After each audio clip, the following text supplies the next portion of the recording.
এক রাজ্যের রাজামশাই একবার ঘোষণা করলেন, আমার রাজ্যে যদি কোনো সত্যবাদী ব্যক্তি থাকে তবে আমি তাকে পুরস্কার দেবো, তোমরা ওই দিনকে ওই জায়গায় চলে এসো।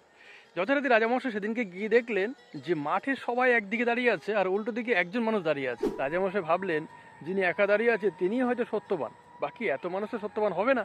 তো রাজামশাই প্রথমে সেই ব্যক্তির কাছে গিয়ে বলল, ভাই তাহলে তুমিই সত্যবাদী? সেই ব্যক্তি বলল, না রাজামশাই, আমি জীবনে বহুবার মিথ্যা কথা বলেছি, প্রাণ বাঁচাবার জন্য, পেটের খিদে মেটাবার জন্য। তখন রাজামশাই বলছে, তাহলে কি এত মানুষ সত্যবাদী? সারা রাজ্যের মানুষ দাঁড়িয়ে আছে ওইদিকে, আমার তো পুরস্কার দিতে দিতে রাজকোষ শেষ হয়ে যাবে। রাজামশাই মন্ত্রীকে রেখে অনেক সলা পরামর্শ করলেন, শেষমেশ বললেন, তুমি সবাইকে শুলে চড়াও, যে সত্যবাদী সেই বেঁচে যাবে আর যে মিথ্যাবাদী সে কিন্তু মরে যাবে। একথা শুনতেই সবাই দৌড়ে এসে কান ধরে রাজামশাইয়ের সামনে বসে পড়লো। রাজামশাই, আমাদের ভুল হয়ে গেছে, পুরস্কারের লোভে আমরা মিথ্যে কথা বলেছিলাম। রাজামশাই সেই ব্যক্তিকেই পুরস্কারটা দিলেন যিনি জীবনে মিথ্যে বললেও আজকে সেই সত্যটা স্বীকার করার মতো সাহস রেখেছেন। গল্পটা কেমন লাগলো জানাবেন অবশ্যই, ভালো লাগলে শেয়ার করবেন। ভালো থাকবেন সবাই।